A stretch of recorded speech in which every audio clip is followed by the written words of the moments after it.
Yes, your safety and good health is of course very important to us. That's why we continue this meeting until today after the storm. So thank you for continuing to support older adults in Arlington. Yeah, new year, a lot of new ideas for yourself, for your loved ones, and also new ideas for supporting older adults in Arlington. So I look forward to hearing those in relation to our age-friendly plan. So that'll be coming up. And today we have special guests, Marta Hill-Gray and Angela Burton and the team from Culpeper, and we look forward to hearing from them as well. So we have a full agenda, and without further ado, I am going to turn to Marta and team for the update. Great, thank you. We really appreciate being here today to give everybody an update and hear from us directly. The work that we're doing, both on behalf of the residents, the staff, and actually the future of Culpeper Garden. There are a lot of great things that are moving forward. So we're working dynamically. But I wanted to introduce my team. I brought them here because they're the ones on the ground doing the work with the residents. So Angela Burton, who just stepped out, is of course our executive director and our AL administrator. I've got Renita Payne behind me, and she is the resident services person who is actually interfacing with families and residents on a daily basis. And then also Paul Tim Payne, who is our director of operations. And he is also involved with residents and their families. There are some residents who are, here comes Angela, who are looking to remain at Culpeper Garden and transition to an independent living status. And so we have asked that residents and their families meet with Paul so that they understand what that is, and Paul can articulate that. Some of the things that and then we can talk about all the different organizations that we've brought in to assist those families and residents as they elect to transition to remain at Culpeper Garden as independent living residents with outside services or utilizing the PACE program, which has become something that is increasingly appealing to a lot of folks because they do cover a lot of the loose ends. Medication management is especially something we're concerned about, and that is something that they handle. So I won't hold the floor any longer. I will hand it off to my experts. Anybody want to come up here with me, or are you all? I won't bite.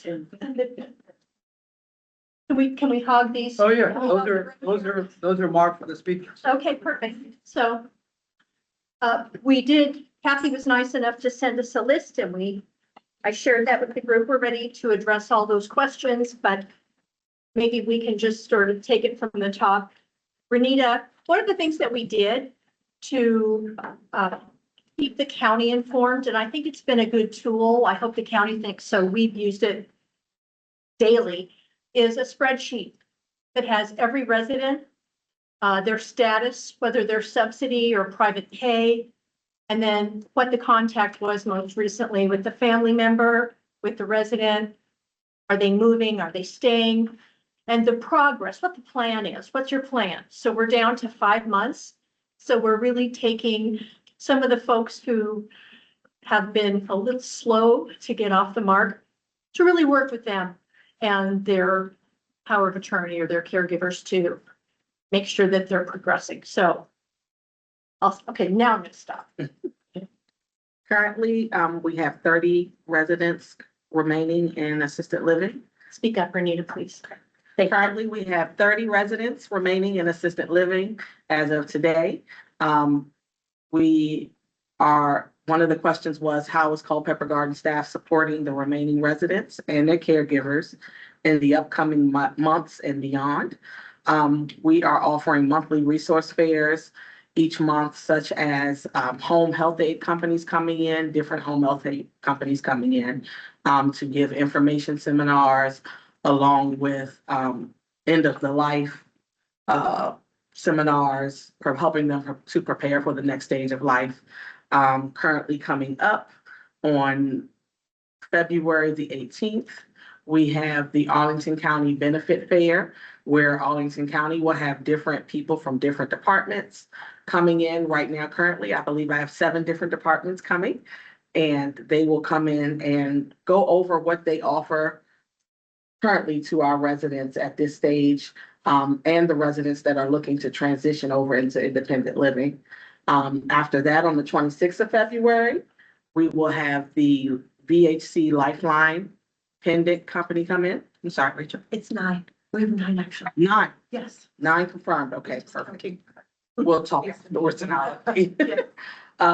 The 26th, we have the Lifeline agency coming in so that the residents that are choosing to remain in independent living and transition from assisted living, they have a method of alerting someone and reaching help once they are independent in their apartment.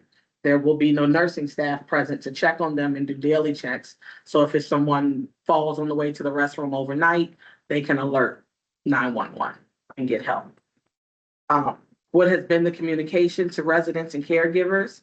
We have reached out, and myself and my team have reached out via telephone, in person, email, on a monthly, daily, and weekly basis to families and residents to see what services we can offer. I check in every so often on families that I haven't heard from at all, to see if there's something that they need, to find out, just to get some feedback and find out what some of the obstacles are that they are coming up against, and see what services I can offer them and assistance. And your newsletter. And our newsletter that we offer. It gives an update on how many auxiliary grant beds we've offered to date, how many people have retrieved them. To date, we have offered 6 auxiliary grant beds. No one has taken up any of those offers as of yet due to distance. A lot of the families wanting to honor their residents' preferences and wanting to keep them close in Arlington and Alexandria, and not wanting to take the distance to Springfield or Reston or further out. They want to stay close by, and to not have a shared space. A lot of them want private rooms, like what they get at Culpeper Garden. We also have PACE. Mhm. And PACE has come into our facility. They are, pretty much everybody knows PACE. They come in and they have taken about 5 of our residents. So 5 currently as of today. and they have a program where they come in and they do medication management for the residents. We've taken about 5 people and they move forward with that. So a lot of the residents are really taking that because it's going to help them with the medication management. And then they have someone that comes and sits with them. And it's still kind of like a AL form, but it's not quite AL. And we've encouraged a lot of the residents to take up on that, but some can and some can't because of financial reasons. So that's a really big reason why a lot of people have not picked up on PACE. But the ones that can, because they're not financially, don't have a lot, they have definitely been introduced to it and they have taken that up. Another thing we've had Dr. Browning, which is a psychologist, a therapist who has came in when we first, and she came in and she's still there, and she has vowed that she's going to be there until the end. She's come in and she does group therapies with all of our residents, and she also is willing to do individualized therapy with our residents that a lot of them were having a hard time with the move, which because, with the closing down, because they thought this was going to be their forever home, which we understood. So a lot of them love the fact that she's there, and they love the fact that they can talk to her either by themselves or they can talk in a group, and they all have the same issues. So that's another piece that we brought to the table for the residents as well. And Renita did a home health fair too, right? Mhm. Brought in a whole lot of home healths that we're gonna work with the residents, and we've got some new providers that have came in. So we've got a lot of things in the works for these residents that have decided that they're gonna stay. So, that's all I. How many pending for PACE? So we have Okay. 5 currently, but we have several that. We have 11 currently in process that are either in talks with PACE to begin the paperwork process, or are in the process of becoming Medicaid available and getting everything approved. I'm not sure if everyone knows what PACE is here, so you might want to just say what the acronym is and what it Very what it awesome. provides. Does anyone know what to talk about? Program of all-inclusive care for the elderly. Yeah, there it goes. And it is a Medicaid program, so Mhm. individuals have to financially qualify. They do have to meet nursing home level of care. The PACE team conducts their own assessments. An additional reason that people don't prefer PACE is that they do have to go under the umbrella of the PACE providers. So we often hear when we when we screen them is that there is a preference for your own providers for that service. And so if somebody has had a doctor for a really long time, that's what we hear from some of the feedback. But they've also have said that if the doctor was to try to enroll in PACE, that they would really take that. So they have done that as well. We had talks about the, right, Benita, where the Yes. provider had said if they're willing to enroll in PACE, that they would do that. Yep. So that's something that we've offered to our residents as well, Which is who kind have of that new. fear. They didn't always Right, exist. and now they also have an oxygen program as well, that we have a lady who in our facility that's on oxygen, and they've just taken on this oxygen program that they're gonna be helping residents with oxygen. So as they have been with us, they have really been developing themselves a lot more for the residents to fit their needs. So that's a good thing about them. And I currently have one resident currently beginning the process for CCC plus. What is that? Okay, come on, Rachel, out with it.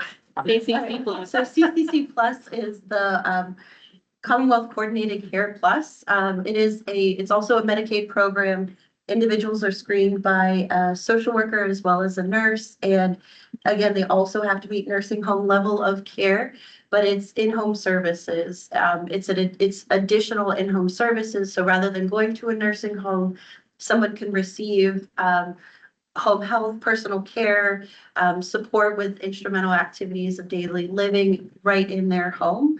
It also provides additional respite care for caregivers. So additional in-home services through the Commonwealth Coordinated Care Plus program. So They do Medicaid. Yeah, so the idea is, residents stay at Right. Culpeper and Correct. get PACE and. Exactly, that's the whole plan, for them to be able to stay in place and to age in place. And that's That's really what they been an decide. optimal thing for many who don't have families. You know, initially, we saw a lot of families who were deeply involved with their family members come and move them into places, and they took action.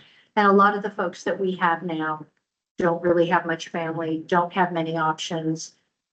And I can understand, you know, if you look at the other places and you come back to your Culpeper Garden apartment. So we're really doing a lot to backfill, to keep them there. And I think that that will give them a lot of comfort, and we've really worked with them to get these other programs involved. So I think that's where Paul comes in, because a lot of times we'll say to families who are dragging their feet to do anything. Hmm.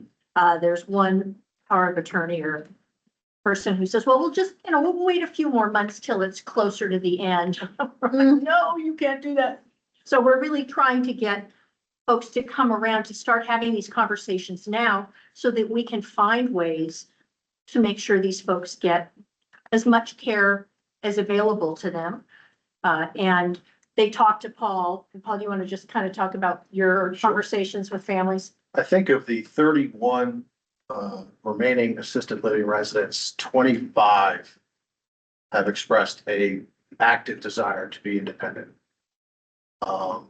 So we're really down to the last group. And so what we do with them is we actually have a meeting with the resident and with their power of attorney, their family caregiver. And we go through what it means to go into independent living again, and what you get used to in assisted living that will no longer be available. Number one on the list is medication management. PACE handles that, but only right now, the maximum is 10 out of the 25 are considering PACE. So medication management, we're encouraging them to explore other options for that. That's probably the number one reason most people start in assisted living is medication management. 2 is laundry, housekeeping. All of those go away July 1st. So we're encouraging them. That's a struggle with all of our IOs. It's not just our assisted living.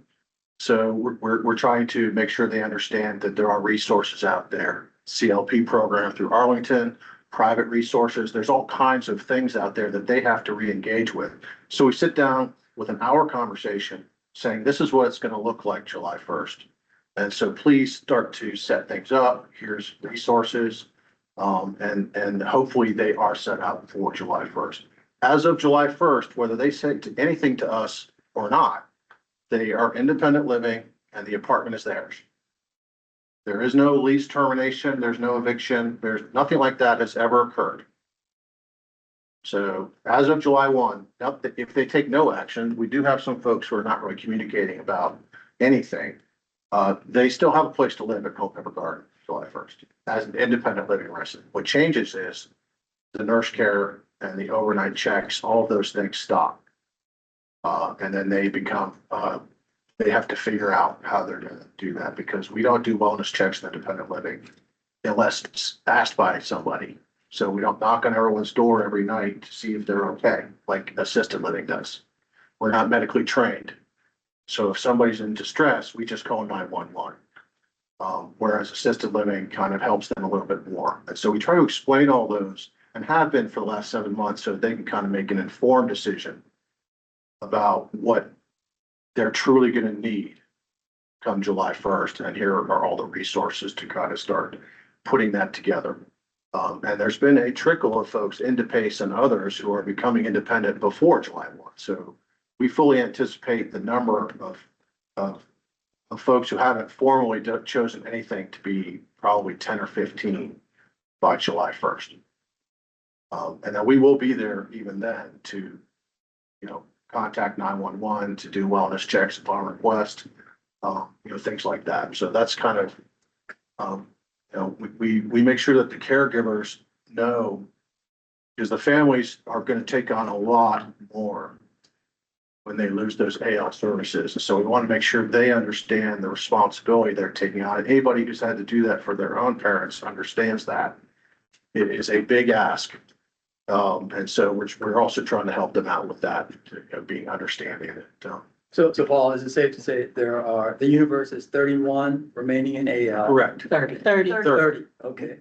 And those are the people who need to make choices. You think 25 are gonna go independent, about 5 are, who knows? But the default is they'll still have a place to stay. Yes. 100%. It's just independent. Correct. Correct. Okay.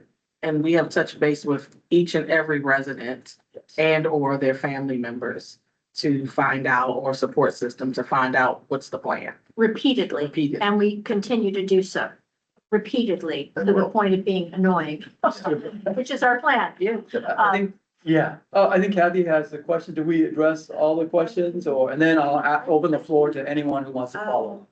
Let's do Talk that. about the communication, the staff support, ongoing concerns. Want to talk about those with the 30, or even those that have already made the decision to go to independent living? Well, I think I can probably take that Okay. as a group, because we know these individuals and care about them personally.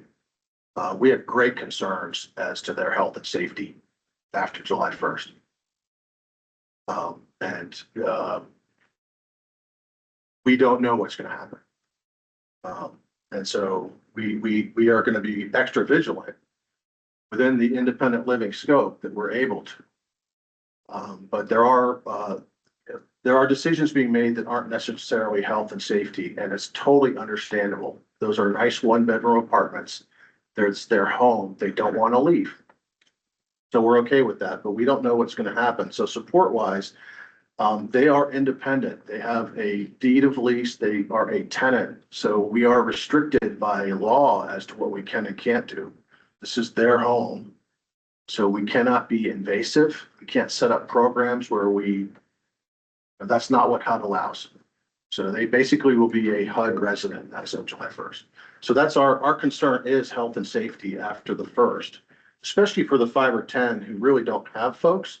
But I think we're hoping that the end, as the deadline comes, that they will start to engage more, because the county has services, but they have to say yes. And we discuss this quite often. They do have an element of choice. If they don't say yes, there's no forcing them. Each have a medical alert or something Well, that would be the purpose of me having the pendant seminar coming up on the 26th to invite them out. And I do go knock on their doors and try to encourage them out. Those families who I think, or residents that I think may be staying put, and they just haven't quite come out and said it yet. I'm still encouraging the families and the resident, hey, come out to this seminar or stop by for a second. We make it in very neutral spots throughout the building. So that even if they just wanted to pass through while grabbing lunch or breakfast, they can do so effortlessly. And get the information they need. VHC has a great program where it costs little to nothing, I think like $25 for the pendant and the monitoring. And if they don't have a lot of income for some of them, if they're on Medicaid and other services, there may be no cost. So they make it very easy. So we try to encourage and put the information in their hands so that they have it. All of our apartments have emergency pull cords in the bedroom and the bathroom. So they have that. You just have to get to it. And so what that does is that alerts our front desk that there's an issue where they'll do a wellness check. And if they find the resident in distress, they call 911. So that's all still in place no matter what. But we recommend a pull cord for falls because it's often hard to get to that wall. So especially for these assisted living residents who they already have activities of daily living that they've been told by a medical professional they need. And one of them can be mobility or other challenges. So that we really strongly, at a minimum, when Renita and I meet with them, we say, please get a pull cord. But it's a please, we can't. Or a pendant. Or a pendant or a watch. They come in all kinds of formats now. And there's even motion sensors. There's a lot of technology out there, but they don't have the access to that financially unless their family's going to help them out. And as Renita said, a lot of these last folks are ones that have the least amount of support. Yeah. And our pull cords throughout our apartments can be relocated. So if it's someone who may not particularly care to sleep in their bedroom and they like sleeping in their living room on their couch or recliner, Paul's team can go in and move the. I'll move it right next to the couch. Yep. Okay, great. It's good that you're giving them all the information. Yeah. Just a couple of other things. Are you finding, people who have moved over already to independent living and need personal care assistance in their daily living activities, like taking a shower? Are they signed up or are their families doing it? Or they signed up to have a home carry come in to do that? Or does it? So far, the only folks who've gone independent have gone with PACE. So they've got, So they have. they have that care set up. So far, so good with that. Yeah. Yeah, so I think that's the important thing is we have moved 15 independent living, low-income seniors into the vacant assisted living apartments. The first gentleman we moved in was homeless prior to moving in. And then we have another 15 independent living, low-income seniors ready to move in over the coming months. They're being processed right now. So there are not just vacant units sitting over there unused. We are actively filling those in with the great need we have with independent living, low-income seniors. And so as these units convert from AL to IL, we've got applicants right away who are ready to get in there. And with PACE, we've had great success stories. We have one resident in particular that prior to our announcement for the transition, we were speaking about him in our Arlington County meeting about some of his services that he needs and how badly he needed the services of just giving him just some push for some things that he was battling life-wise. Since he's been with PACE, he was the very first PACE person to go over. He looks like a completely different person. That's great. He looks great, actually. I didn't even recognize who he was when I passed by him about a week or so ago, and they have really done a great job of taking care of him and just fitting all of his needs. And he goes over to the, because they have a facility where he goes to the center, and he's made a lot of friends over there, and it's done a complete Life-changing. turnaround for him. Life-changing. Complete. Looks healthy. That's what I was gonna ask, are all those that are enrolling in PACE, are they taking advantage of the transportation over to the state? Some of them do, some of them do, but a lot of our residents just want to be left alone. I see. So a lot of them, like it was a great one, and I'm glad that he's taken a part of that, but a lot of the residents that are in PACE right now, no. They don't But the go. people still come to their rooms and offer them services, and they offer to take them. but they still have that right to say, no, I don't want to go. So Right now- they can do it. too. They just got a new, It is. yeah. We're really hopeful Yeah. that anybody who can qualify for PACE will take it. It's the best option for them. Meals, medication, housekeeping, Transportation. transportation, so many of the things that they're used to. That's what would allow me to sleep at night a lot better. But again, some of them, we're just gonna stay vigilant about that. And then there are some people who have too much money, and they're the challenge as well, because they don't qualify for PACE. And yet a lot of the family members are saying, well, we don't really want to spend money on anything. Don't get me started. But, so that's kind of a sticky wicket, because we've got to find a way to get the care and services to these individuals who either have too much in terms of resources or too much of monthly income to qualify for this program. Qualify as under Medicaid. Correct, You can, yeah, correct. you can. write- Right, of course. Yeah, You yeah. know, when But if they want to, Nana has 300,000 in the bank. and Medicare, I mean. Correct, it's right. One of Medicare those. pays for. Yeah, It's a Yeah, Joint- we're joint working on that. So we're, Yeah. you know, Renita, so that's not a qualification, it's just a hurdle. a hurdle hurdle, that they have to go. many. And a lot of them, when they do have a certain amount of money, their families decided they were going to hire somebody personally to come in Yeah. and help with that. So that's a right that they have. Absolutely. So if that's what they like to do, that's what they like to do. And especially since they're independent living, we can't stop it. So as long as, our thing is we really want them to have somebody that can be there for them, but the family has to want that as well. And if they're independent living, they have a right. And if their right is I don't want to be left, I want to be left alone, then we just have to, leave them alone. But we're really pushing while you're AL to please get somebody to come in here and help you guys. And if they sign up with a homemade company and they aren't happy, if they sign up with Arlington Homemade Company, for example, this month and they aren't happy after a couple of months, they have the freedom to go to another company along with PACE. If someone signs up with PACE and they aren't happy, PACE does have a process to allow them to exit, and it's a smooth exit process, and they can go pick another company And PACE will help them find another place to go for a to safe discharge. for a safe discharge. So they have a lot of options. It's just, taking up the options is what it is. Cause a lot of them were, when we first decided that we were going to close, they decided, okay, well, where am I gonna go? But when HUD made the decision that they didn't have to go, a lot of them just cut off all communication. Oh, well, I can stay here, then I'm not going. And that was a big thing for us, because we wanted them to go somewhere, but you can't force them. So as long as they said that they could have a home and they were sheltered, they were all, I can do it again. So they started getting up on their walkers and walking They are down. the working out. halls and Working out. Impressive. Giving themselves showers again. It's like they were revived, like, okay, guys, yeah, like, all right, calm it down here, guys. But that's what they thought. I can do it, Angela, I can do it. Okay, all right, So Do we have any other? there's one other question, I think a very important one, to end with. And what support and advocacy do you anticipate needing from the county or the commission or the commission? Well, we're delighted that the county's coming later this month to meet with families and residents. We really appreciate that. I think that's the one piece that we haven't had to serve up to the residents and whatnot, especially since there are several who may not use PACE, but may need access to county offerings and opportunities. I think the more people that participate in the conversation with residents that aren't us, because we do all we can, but to have outside people come in and say, have you thought about this? Or why don't you look at that?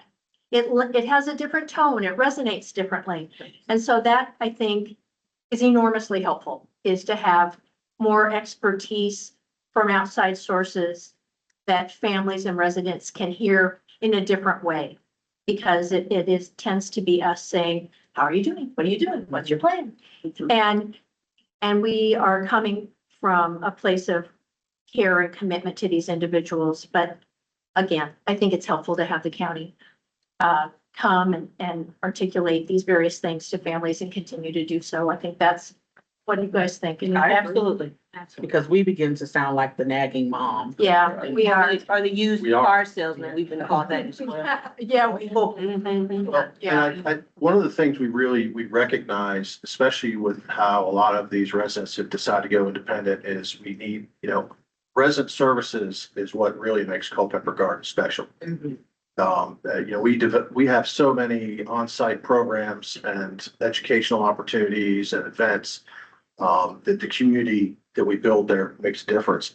And so what we really want to do is kind of up our game on the on-site medical opportunities without providing them ourselves. And so one of the first things we've done is we've just established a partnership with Goodwin Health. Their physical therapy and occupational therapy group is now renting a space, and they're going to be offering services on site. And so I think one of the things we recognize is mental health offerings, medical offerings on site is something that anybody who works with seniors knows is a critical need. It's just the problem we have in independent living is we can't be the ones providing it. And so we're trying to figure that out. Arlington has all those too, but you guys are a lot like the teachers as well. Here's the program, it's all set up, but then they say no at the last second. This happens a lot with our partnership.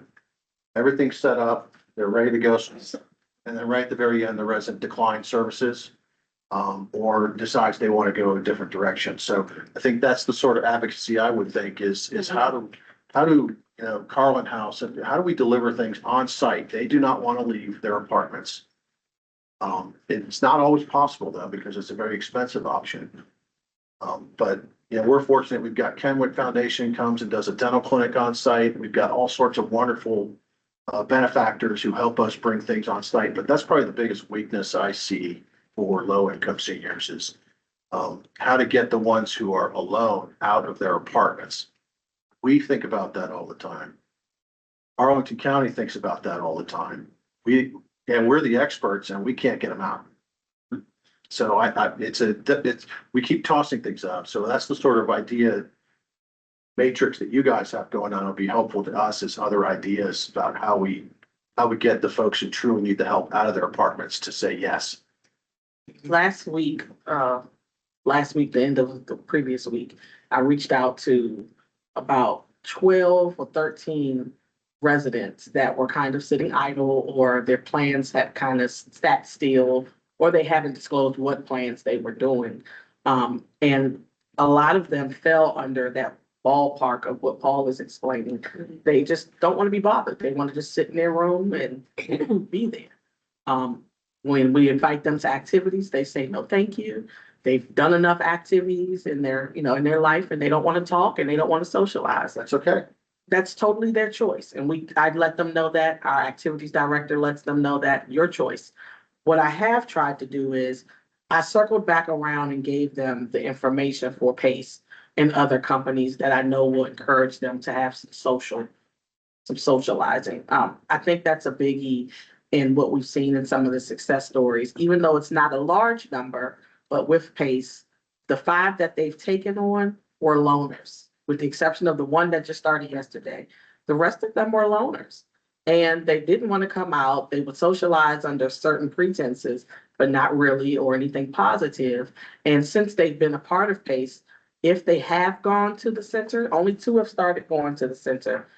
The ones that have, active, and it's showing. And it's showing for the positive. The ones that haven't quite gone to the center as often, PACE still encourages them to come to the center for doctor's appointments, check-ins, mental health assistance. When they meet with the person that's similar to my position, they still try to get them out there at least once a month. When you say the center, what center are you talking about? So PACE has a facility, almost like I don't want to call it a It's like a daycare center, but It's like somewhere on. a daily. It's The daily center where they have Alexandria. Yes. AE and all that kind of stuff. And Beautiful. they can do everything. It's just there from breakfast to lunch. Years ago? Mhm. Yes. They serve lunch and I mean, it's quite. Go to the fun. doctor there as well. It's all in one. Other site. senior center. Yes, the Yeah, senior they've got center. all the Yes. services. With medical, And they'll serve senior them, center with medical. Yep. Super. they'll serve them breakfast and lunch there on the Yeah, facilities. thank you all for all that information. So we've had a few questions. Do we have further questions from our commissioners? Kasha? So, the vacancies that are gonna come up, do you already have people slotted for that, or is that gonna become available? They immediate, well, first of all, a lot of our efficiency residents decided to apply for that building. And then we had a lot of other applications who've been waiting. Our wait list for CG1 is through the Arlington County wait list. So they control those applicants. CG2 and 3 are HUD wait lists. 3 was a unique situation where we actually had some quick availability with no wait list. That's ended almost immediately. Although it's shorter wait list than CG1 and CG2. So What's CG3, is that private? CG3 is assisted living, I'm sorry. Oh. That's the AL building that's converting. It's 73 one-bedroom apartments. And so we currently have no vacancies that aren't assigned to an application or a AL resident. And when you say HUD funded, is that Rent housing subsidy. choice voucher? No, we actually have project-based vouchers, so they can come, anybody's eligible. They can come as long as they qualify financially, then the voucher comes from it. And so if you know anybody who's interested, applying to CG3 waitlist is a good way to get on a wait list that has, not 1-2 years.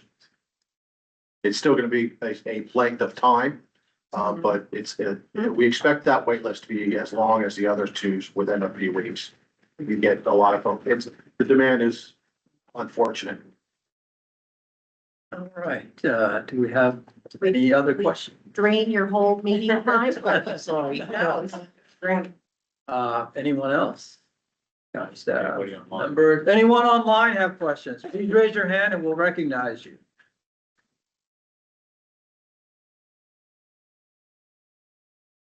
All right, so far we haven't seen anything. You guys did Was a that great job and that was extremely helpful. Because if there's a void, people fill in with their own ideas, like this must be what's happening. So it's good to hear you. We We welcome, appreciate you giving Yeah, us the and opportunity. we welcome you guys back again. Happy to. Oh, whoever, wants to maybe- join us. Maybe in a couple months and then at the end when, Absolutely. wrap up. Just to wrap up. Happy to. yeah. But appreciate hearing from us. That was great.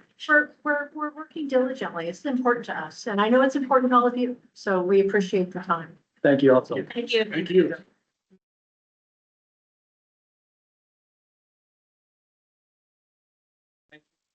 Angela, Anita, Paul, really appreciate it. Next, we have Dustin, regarding Meals on Wheels.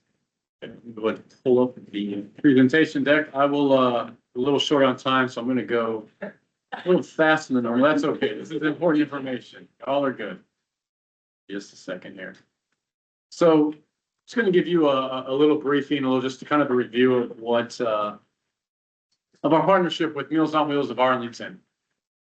Something that I think you all are very aware of. It's a great partnership that's been around for a very long time. And so we just wanted to take a few moments to talk about that and where we're at. So we go to the first slide. So a longstanding partnership, Meals on Wheels of Arlington was founded in 1971. And they started as a nonprofit, I guess, in 1974. And they actually started at 3 clients, which I thought was really interesting. That's pretty cool. Probably some friends of friends or family members. And we're up to about 180, 190 on any given day or any given week now. They have a very long-standing collaboration with Arlington County. Rachel, do you know when that actually informally started? So it was formalized in 2019, but do we know when it sort of? I think it was late 70s, early 80s. Yeah, so that long we've been partnering with them. It's a pretty incredible relationship. And so when that partnership was formalized in 2019, there was a lot of things that we needed to go through to make sure that they and we were in compliance with the Department of Aging and Rehabilitative Services, or DARS, where most of our funding comes from the Area Agency on Aging. And then one highlight, as the pandemic does, it sort of brought the need to make changes. And so we made a big shift in 2020 due to COVID-19. We went from daily delivering as a traditional Meals on Wheels individual. That daily check-in was something that many of us were very used to. However, we actually found that this was more effective and the clients actually appreciated this model more. They actually really enjoy this model. And so we made that change. And in 2025, so for the last county fiscal year, we served about 90,509 meals, and that was a 4% increase from 2024. So up there, you see that photo up there. We got one of our proud delivery driver volunteers right here next to me, William. That's me in the truck. It is him in the truck right there. And we might actually have other volunteers online or in the room as well. I just want to, a shout out, thank you to all of you for that incredible work. I really appreciate you all. It's a neat thing. So I already mentioned 180 to 185 clients served weekly, 10 bulk meal delivery. Go to the next one. So everyone gets the 10 bulk meal. Yes. Everyone but 10. There are 10, I think it's in here somewhere. There's 10 clients that get daily delivery because they have an increased need or that works for them better. Okay, okay, but everyone else gets. Everyone else gets that. That's stuck, you stuck with the bulk, okay. Yeah, we're stuck with, yeah. Saves transportation. So, the delineation of duties, right? So the AAA's responsibilities. So our ADRC staff, you may or may not know this, but they do the initial intake screening, they do the assessments, and they do the reassessments when those referrals come in. We also do, you all are probably familiar with Alana Sullivan, our awesome dietitian. She does nutrition education, and she also does counseling, individual counseling if their nutrition scores are at a certain level. She actually meets with them individually and goes over that with them, try to help them come up with a plan and address that. We're also responsible, as I mentioned before, for compliance with the state service standards, so DAR service standards. We also have That's specific, that's nutrition specific. home delivered The meals. home delivered meals have to meet certain requirements, right? Yes. Yes, they do. And there are in assessment requirements, there's several requirements that have to be met, but the nutrition ones are the most important. And then we have contract vendor oversight, and of course, we pay for the raw food costs or the meals themselves. That's where we come in. So Meals on Wheels of Arlington, they have a board of directors. It's a volunteer board of directors, so it's a very small nonprofit. So we always want to emphasize that they do an incredible amount of work for the county on behalf of the county with a small amount of individuals doing that work. And so we really appreciate that. They lead our volunteer management. That includes recruitment of volunteers, training, and background checks. They pack the meals, they coordinate routes, and they deliver the meals themselves. And they also do the friendly check-ins, right? That more than just a meal, and they really are more than just a meal. So tip of the hat to Meals on Wheels of Arlington. They continue to be an amazing organization. This one I'll just kind of jump on quickly. We talked about the wellness and safety checks. We served 289 total individuals last year. So the 90,509, that was 209 unique individuals. And again, that's about 180 to 185 on a given week. One of the cool new things that they introduced last year, and this is Meals on Wheels of Arlington, was new routing and mapping processes that improved delivery efficiency and their coordination. And what they got is they were able to afford to pay for a new software system. And that made an incredible impact to make their operation more efficient. Interested volunteers, so you can click on this link. We will send this out in the post meeting materials, and feel free to jump on there. It takes you right to Meals on Wheels of Arlington. And then program coordination, supports and service quality.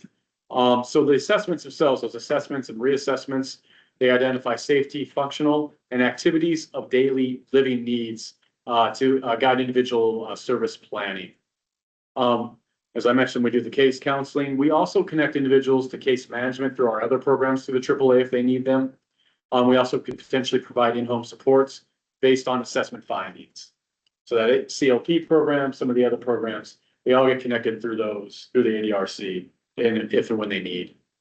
Kathy talked about the menu planning collaboration. We actually do that in collaboration with Fairfax to ensure that, and actually Alexandria as well, to make sure the guidelines are met. But I have to say, again, Alana just, she's done a wonderful job. She's proposed several efficiencies in those meetings, and they have taken those, and it's made Jeffries, who is our vendor, their process much more efficient as well. So the AAA continues to do a great job in that space.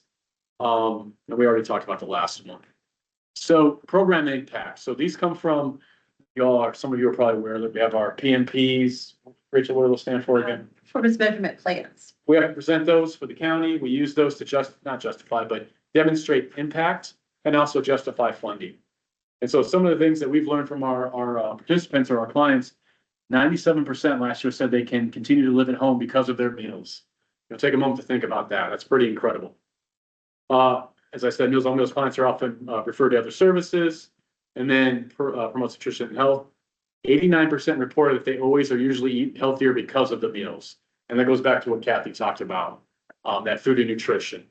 And then Alana's stats, 26 one-on-one nutrition counseling sessions last year. And then we launched last year also our quarterly nutrition newsletters.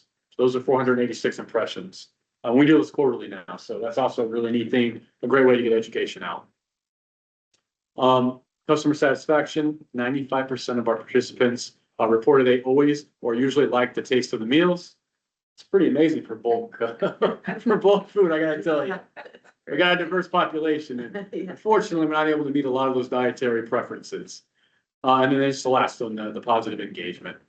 58% of participants have received meals for 1 year or more, and and on average, somebody stays on the program for about 2 years. Last slide, outlook and next steps. So demand and funding pressures, right? In this environment, those are definitely here. So we've received level federal and state funding under the Older Americans Act, Title III, C2, and then through NSIP, which is Department of Agriculture funding as well. It's a small amount. That's great. Just remember that the raw food costs have gone up over the last few years. So stable funding is a positive thing. However, the cost of food has gone up. The demand has not gone down. It's stayed constant and or gone up. And then last year, I think it was 105,000 at the county provided, which made a big difference. The county really has come through on this program in the past. Service model scenarios under exploration because of potential funding shortfalls. Adjusting meal counts or structure. What does that mean, Dustin? So, we may do like a tiered system based off needs. So right now we do 10 meals. Do we look at maybe reducing that to 8 for everybody? Or maybe if you have the highest need, you still get 10. Perhaps you go down to 8 if you're a medium need. And if you're maybe a lower need or you have a financial resources 6. We've looked at how can we graduate some folks that maybe could graduate, maybe if you came home from a hospital and you no longer need the services, so sort of really looking at those guidelines. And then grant funding to avoid a wait list. And just again, thank you all for your advocacy with the county funding. We really appreciated that support and the advocacy that you all made. And that is ongoing funding. So we're so grateful for that continued support from the program. But we're looking at all options. And as Dustin mentioned on the survey, we do ask, is the number of meals, the amount, is that enough for you? And majority will say yes, it is. We do have those specific numbers. Some will say it's too much food. And so that's something that, we wouldn't make any decisions without consulting with the people who participate in the program with Meals on Wheels. But we did want to provide the update and keep all informed. And we know we're not the only, organization that's looking at this model. We know that some of our neighboring jurisdictions are as well. So we'll continue to keep you updated. William is a volunteer with Meals on Wheels of Arlington. If anyone wants to do a ride along or visit the site, it really is an amazing program. And so many of the people are so grateful for the service as well. So. Yes. Follow-up question. Last year, the county granted what, 100,000? Do you think? 105. Do you think that'll be needed this year? If so, what's the magnitude? Well, again, thank you for the advocacy. That is ongoing funding. So Okay, it's not a one-time. It's each year. Yes. Got it. Definitely ongoing, thankfully. Yes. Yeah. And in the past, we were able to rely on kind of that federal and state funding to meet the demands of the program. But as Justin said, with that being level and, everybody tracking everything that's going on federally right now, it's just not enough to meet the demands. So just wanted to provide the update. So again, thank you for the advocacy. We'll continue to keep you informed about the program and just really appreciate the advocacy, the volunteerism. And, it is so much more than just a meal, but it might be great to invite Meals on Wheels, both of Arlington and maybe America, because the national headquarters for Meals on Wheels is also in Arlington. Yeah. Yeah. Feeding the hungry, housing the homeless. Doing what we should be doing. So really appreciate it. We have a quick question online. If you don't mind if I just answer. Jim Morris, Jim, thank you. Is a nutrition newsletter available online? So Jim, we were actually talking about that 2 weeks ago. We're looking to get it online. Right now we do it through paper. So we're working on, we need to take a look at like collecting emails and getting that out, but we will get those online eventually. They're not quite there yet, but I really appreciate that question. All right, thank you, Jen.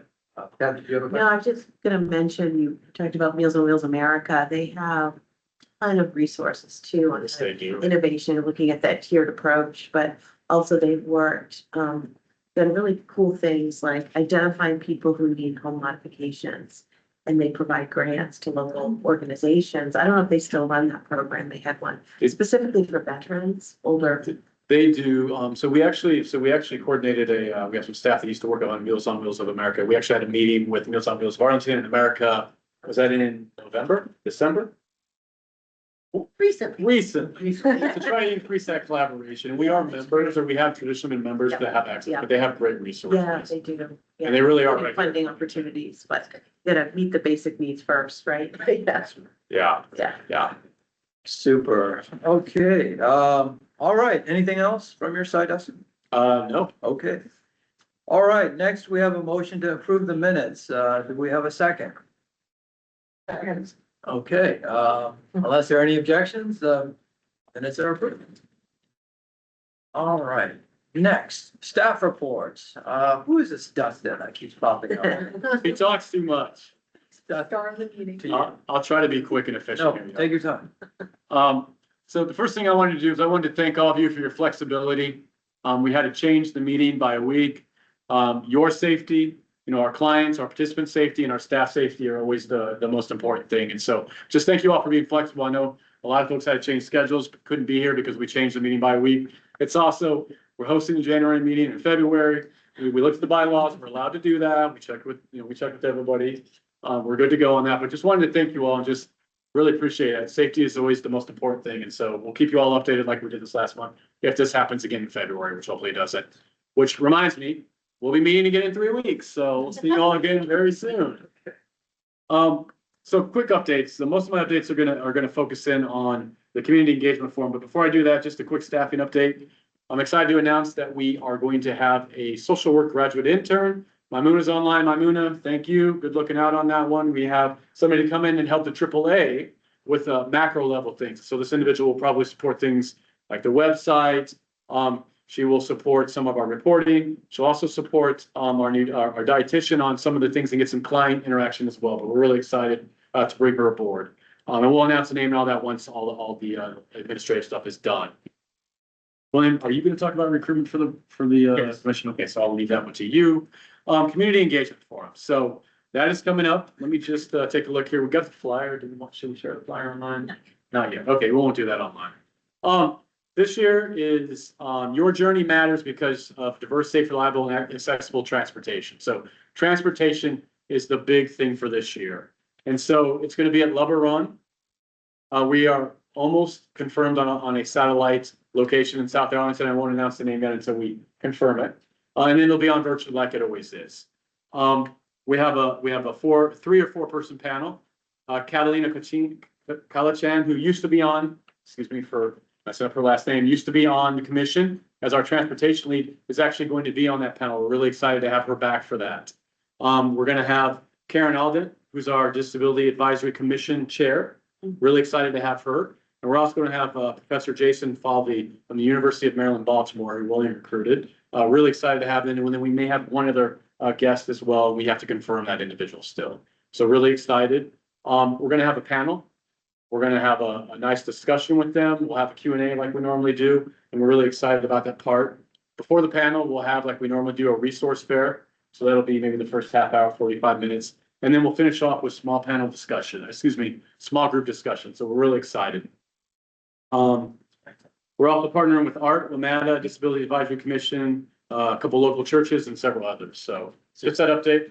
I'm going to put out a call. Actually, I have put out a call for anybody who'd like to volunteer and support that like you have in the past. Please reach out to me directly and we'll get you on the list and we'll get you going. We're really excited about it. William, that's all I have. Super, thank you. Thank you, Dustin. Rachel, Community Support and Coordination Division. Well, Bureau, sorry. thank you. Well, good afternoon again, everyone. Thank you. It's strange to say good afternoon since we usually meet in the morning. But as Justin said, thank you for your flexibility, for pivoting. We hope you all weathered the storm, and I'm glad to see those of you who are here and then those online as well. Please use this time if you can, check in on your neighbors, especially those who are a little bit older, even if it's a phone call. But it is still a little treacherous out there. Schools were closed again. A lot of our programs, we do have inclement weather policies, protocols. A lot of our teams, especially our case managers, have been out doing some home visits, check in, especially those who are the most vulnerable. We've been delivering some meals and food and just some necessary supplies. Our adult day program usually follows Arlington Public Schools calendar, but opened on Friday. They opened today. We recognize, caregivers need some of the respite and the benefits of adult day as well. But the team pivoted. They offered some virtual activities. And so just really proud of our staff, the way that we've responded, but continue to be safe out there, especially with all of the weather. I'm glad that Culpeper Garden was able to join us. As Renita mentioned, we do have the Arlington County Resource Fair on February 18th. If anyone is interested in joining, please let us know. In addition to some of the county services like our community living program, which we call CLP, that's our in-home services. We'll have nursing case management there, our senior adult mental health program, our long-term care ombudsman. We're going to have RAFT staff for connections to potentially other long-term care residences, adult services. So a number of different programs and supports will be there. And then I also want to recognize Catalina, Catalina and Peggy hosted a number of different transportation events at our older adult residences, including Culpeper Garden. So that was your work, was really what helped lead to your Journey Matters for our community engagement forum. So thank you for that. In our December meeting, I shared an update about adult protective services, our recruitments. We've been fortunate that we have identified 2 candidates, and we hopefully will be able to finalize that and bring them on board very soon. And then that will be a position for adult services and adult protective services. So that team will be fully staffed. We recently, our contract with the state, we've shared updates about our area plan. They have adjusted based on some of the updates to the Federal Older Americans Act regulations. And so we had a lot of documents that were due on Friday. We were able to submit everything, but the membership survey that Dustin sent out again. Thank you all for completing that. That information, again, it remains confidential, it's aggregated, and then it goes into what we have to report to the state that they then have to report up to the feds. So thank you for that. And then just wanted to give an update about some of the efforts that are happening in Richmond. We were meeting with the Virginia Association of Area Agencies on Aging. So basically the state AAA directors and staff got together 2 weeks ago. We drove down to Richmond, and V4A does have a legislative tracker that we'll share with the meeting after report, but it's a way to track some of the legislative bills that that are happening or that they're following through the General Assembly that are most important for us. So things like nursing home staffing standards, the Prescription Drug Advisory Board, and then very importantly, the request for an additional $10 million for agencies on aging statewide. Senator Boysko and Delegate Carr are both sponsoring that. So just kind of tracking where that goes.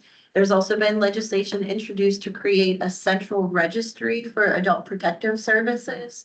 And that resource is a great way to kind of follow along and track some of those legislative items.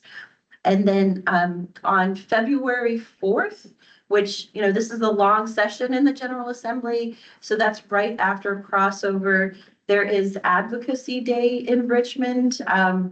As staff, we won't be there, but if anyone Thursday.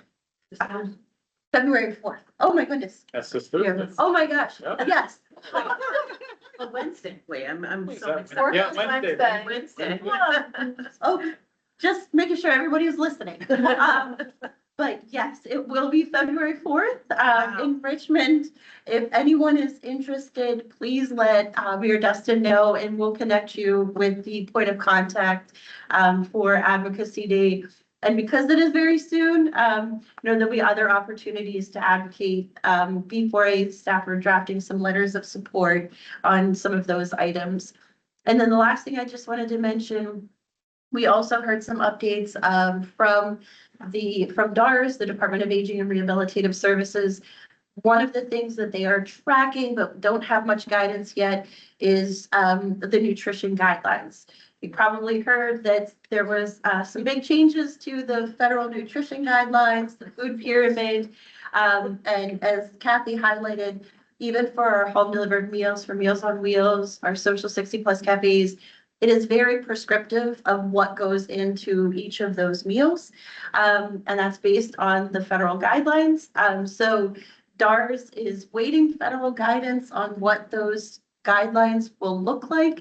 We anticipate there'll be some changes to our menus and Meals on Wheels, but we're again very fortunate to have Alana for some of those tracking and updates and things. But as of right now, it has not changed our menu or our meal planning, but we do anticipate it will. And then with that, I will pivot over. We're really excited. We have Maimuna here, and then we're also joined by our Deputy Director, Deborah Warren. So I will pivot to Maimuna. Thank you. Good afternoon, everyone. Thank you, Rachel. Thank you, Dustin. Sorry I couldn't be in person. Schools are still closed, as many of you all know, but it is good to join you in this virtual space. So I'm going to be really brief, and then I'm going to pivot to Deborah Warren, our Deputy Director for DHS. So, Jim Baker, you all received the news that our beloved Jim, esteemed Jim, the Honorable Jim, has moved on to has moved on to community planning and housing development. So he started in CPHD, those are the acronyms, on January 12th. The good news is that Jim remains a lifeline. So when we do need him, we try to honor, this is his new home in CPHD, but we can reach out to him. But what that means for ADSD in terms of an administrative officer, we are very fortunate to, especially with the budget climate, we're very fortunate to have approval to move forward with recruiting for Jim's position. So I plan to recruit in a few weeks. That is underway, but I do expect for this to be a pretty robust recruitment process, so likely 1 to 2 months. In the meantime, Jim's team is in place, Amanda and Connor, and I also support the fiscal operations along with their expertise. So we appreciate Grace as we are in transition, but Jim had definitely left ADSD in good stead. As everyone is looking to this area is looking to thaw out, and that continues. I'm sure in your commute to Sequoia, you saw plenty of ice piles. If anybody needs to know how to help a neighbor in terms of snow removal and is physically compromised, we do, as a county, have a snow removal form. And so that is a form that can be completed by an individual resident. We've actually used that form to help with some of our senior independent resident communities that really needed to clear the space out front for access points and safety. For deliveries, food deliveries, and for residents. So I will add that to the chat in case you're not aware of that form. Finally, the partnership of Arlington Community Foundation, which I believe some of you may be members of or definitely know about, they are hosting a webinar tomorrow, and it is going to focus on what does immigrant suspension mean, immigration visas on suspension mean. So I would like to put that in the chat as well for any of you that wish to attend, because it is open to volunteers, and you are certainly extraordinary volunteers that help us to provide outreach and support and advocacy to our vulnerable communities. So I will add that. The seminar is tomorrow. So I know that you all have packed schedules, but if anybody plans to attend, at least I'll add the registration link in the chat. Are there any questions for me as it relates to the division? Doesn't look like it. Thank you, Okay, my moon. thank you. I'll turn it over to my illustrious supervisor, Deborah Warren. Hello, everybody. Nice to see you. So I'm Deborah Warren. I'm the Deputy Director, as Maimuna said, and I'm also the Community Services Board Executive Director. And for those of you who don't know me, I'm a social worker, and I spent the first 20 years of my career focused on older adults. So over in Alexandria. So I thought I'd let you know that. Just wanted to share with you a couple of things that you may be aware of or things that you may not be aware of. But number one, of course, we have our new governor, and she is committed to the needs of older adults. We have under her, we have the Secretary of Health and Human Resources. It's Marvin Figueroa, and you may know him. He actually lives in Arlington. And he has a fabulous background. Yeah, thank you for the snow form. He has a fabulous background that is really relevant to the role that he's in, including having done work at the federal level. He worked for Senator Mark Warner. He wrote and was able to get through the Chronic Care Act. So I think he'll be really solid for Virginia. And he was Deputy Secretary, Undersecretary in a former administration for Health and Human Resources. Underneath Marvin Figueroa, the Secretary, we have new commissioners, one of which is the Commissioner of Behavioral Health and Developmental Services. This is Daryl Washington, who's the former Fairfax Falls Church CSB Executive Director. So a local friend. I think he'll be great in his role. Wanted to share with you just at a high level the budget issues. So we're in the thick, the DHS leadership team is in the thick of doing mid-year review for this fiscal year, but also preparing a budget presentation for the county board. Mark Schwartz will be presenting his FY27 proposed budget on February 21st. I think we can anticipate some shrinkage of county services due to a number of negative impacts on the macro economics of Arlington, to include office vacancies, which continue at a very high level and therefore don't generate revenue. Tourism is down like 20% this past year. Residential real estate increased by only 1%. Usually it's 5% or more.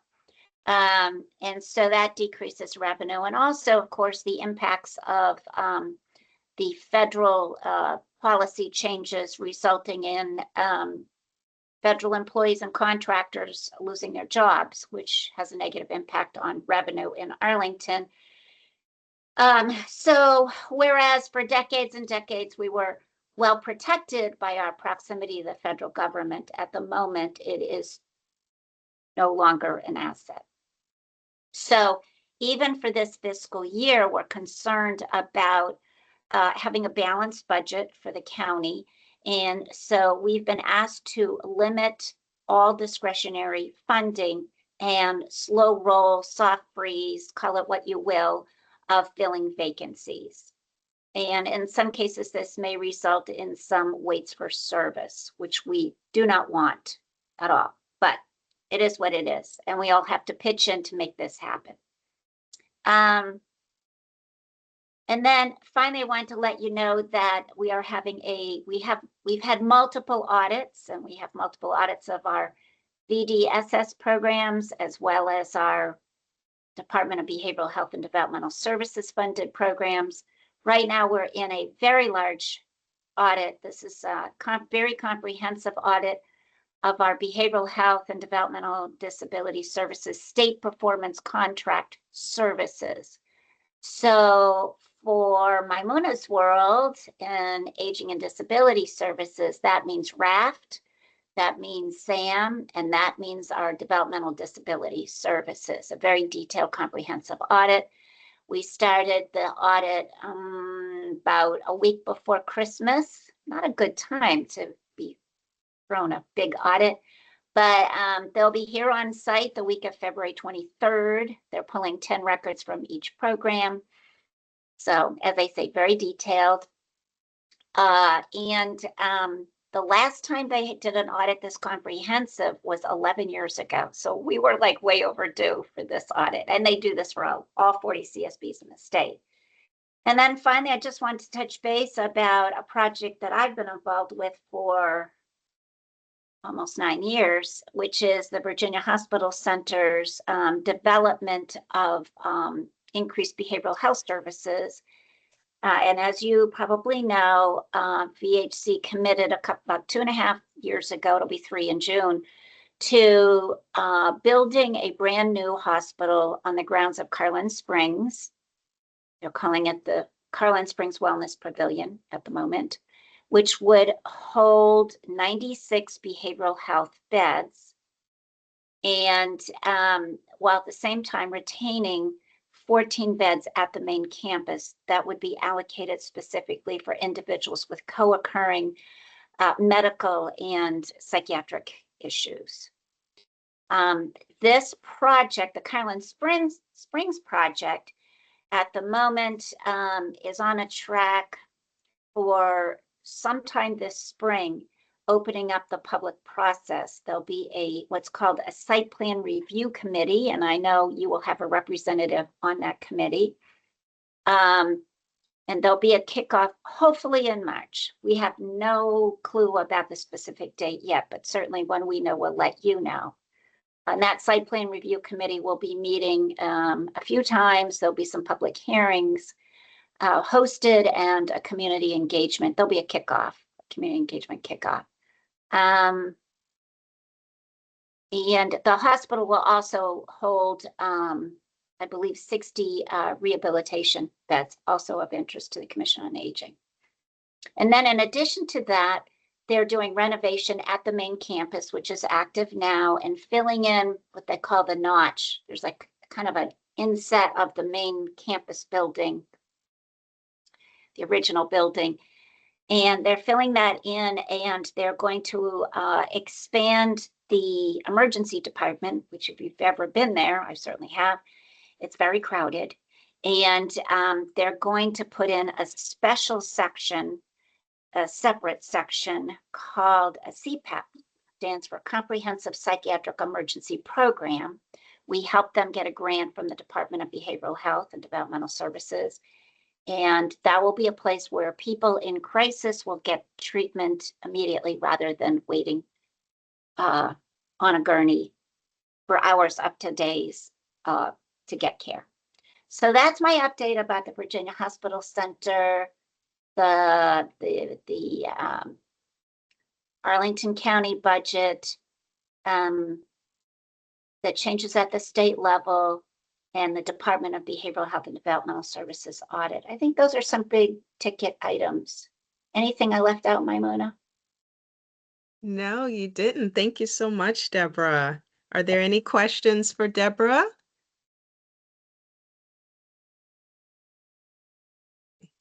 Turn it back over to William. Thank you. Sorry, go ahead, Wes. You muted my mic, okay. But Deborah, thank you so much for that comprehensive update. Really appreciate it. And as we stated earlier, appreciated all the support that you all give at DHS as well as Maimuna, Rachel and Dustin. So thanks again. All right. Great. All right. So that leads to our next agenda item. So on that part, I just want to say congratulations, farewell, and welcome. So that's and then we'll talk about recruitment. And then if Erica or Karen want to talk about legislative, we can do that as well. So regarding the congratulations, I want to thank Peggy for graciously agreeing to serve as the Transportation Committee Chair. She has started ready with a very ambitious agenda and plan, and so she and I will be talking about those items, and really appreciate that. And related to that, farewell to Catalina and Molly. They both have moved on to positions with greater responsibilities and promotions in their respective offices, and been advised that they can no longer serve on a commission on aging because of conflicts. And so we appreciate their service, and of course, Dustin and Rachel have provided certificates of recognition for them. So instead of me smudging ink on them, I will give it back to Dustin. So we really appreciate their service. I don't think either one of them are online. In case they want to say anything, let us know. And lastly, regarding the welcome, is Kate Raftery. She is an applicant. I've circulated her name and contact information to all the committee chairs so that you can reach out to them and chat with her and provide any feedback that you want to give before we move on to the next step. And Kate has a long history of leadership at the Peace Corps, working stateside and overseas. She was the country director for Honduras when it was the largest Peace Corps location in the world, with, I believe, 500 American Peace Corps volunteers at 500 different sites, and also served at senior levels in Washington. So please reach out to her if you get a chance. So I want to let you know about that. And Sure. Yeah, she's on. Okay. And Carol, I hope you are doing well. Thank you for joining us online. I know you're trying to juggle a few things, so really appreciate that. Next, I also want to, as we said earlier, new year, a lot of new ideas, new resolutions. I won't ask who of you have new resolutions, but we appreciate your ideas for executing the age-friendly plan this year. A lot of you submitted your plans. Some are for building on the plans from the last 6 months. Some have new actions for the upcoming 6 months. So I look forward to working with you on that. And so thank you so much for that.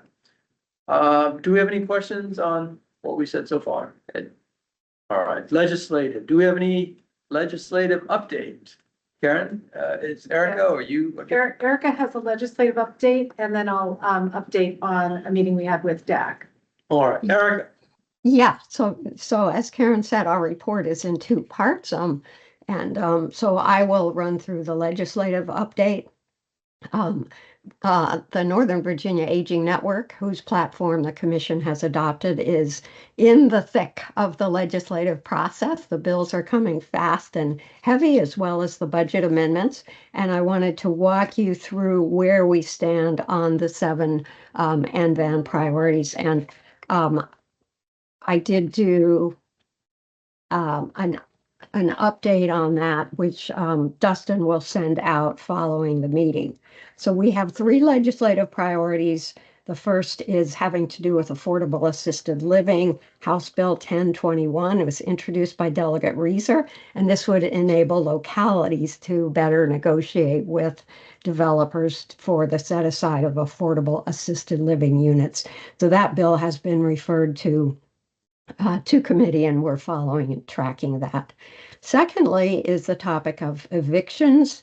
And both on the House and Senate side, we have bills introduced and referred to committees to lengthen the notice period for an eviction from 5 to 14 days. It was 14 days, maybe you remember, during the pandemic, then it went back to 5. So we'd like it to be lengthened to 14 days. Again, those sailed through the House and Senate last year, but were vetoed by the governor. So we're hoping that they will make it this year.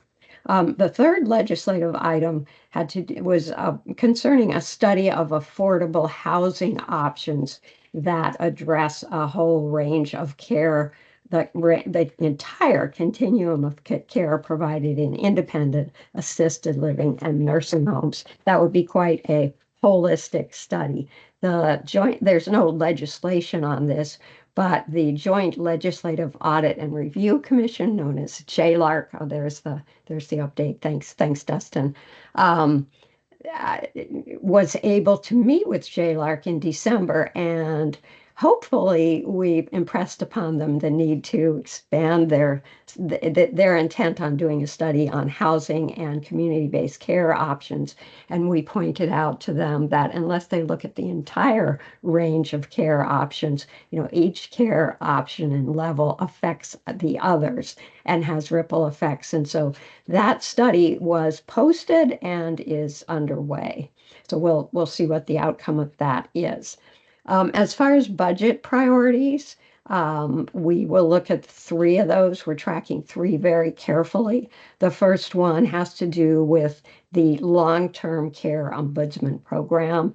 It asks for $2 million to support the critically underfunded local offices of the long-term care ombudsman program. And that's such an excellent program. And I don't know if any of you have had experience with it, but it's just a lifesaver for many. There have been funding supplements provided to the state office, but those local offices, those 20 local offices, their funding has remained stable for the past, yet this 40 years. So that funding is critically needed.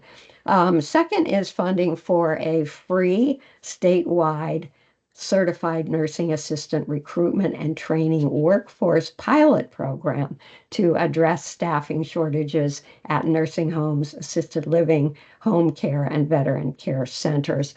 This is a really exciting concept, and it was modeled after a really cool and very successful program in Minnesota, which was able to place over 1,000 newly trained CNAs directly into long-term care. And this program, the whole point of it is there are no barriers. So CNAs, you don't have to enroll in a curriculum, you don't have to pay up front. It's readily available and accessible.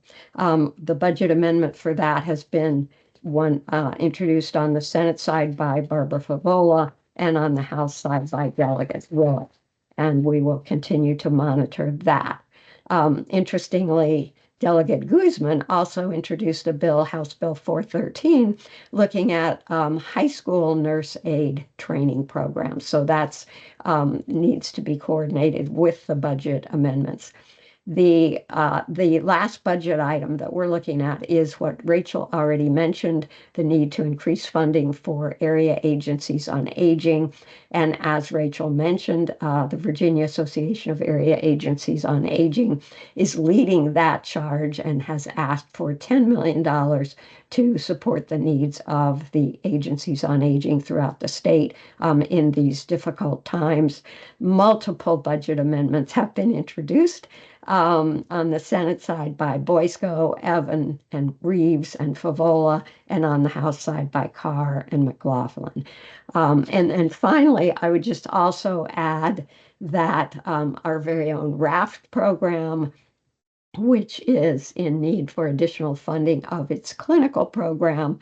Last year, thanks to Delegate Hope, there was some one-time funding provided, but what's really needed is funding on an ongoing basis to meet the budget gap. And Delegate Hope has introduced such a funding amendment that would be ongoing. So that's I will also add that 5 members of the Northern Virginia Aging Network will be in Richmond next Monday, a week from today, meeting with legislators on all of these priorities. And now I'll turn to Karen to talk about our really wonderful meeting today with the Disability Advisory Commission. Thank you. Thanks to Erica. Really appreciate that update. There's a lot happening. We had a very productive meeting with Karen O'Don, who I believe is online as well today. And she is the chair of the Arlington Disability Advisory Commission, the DAC.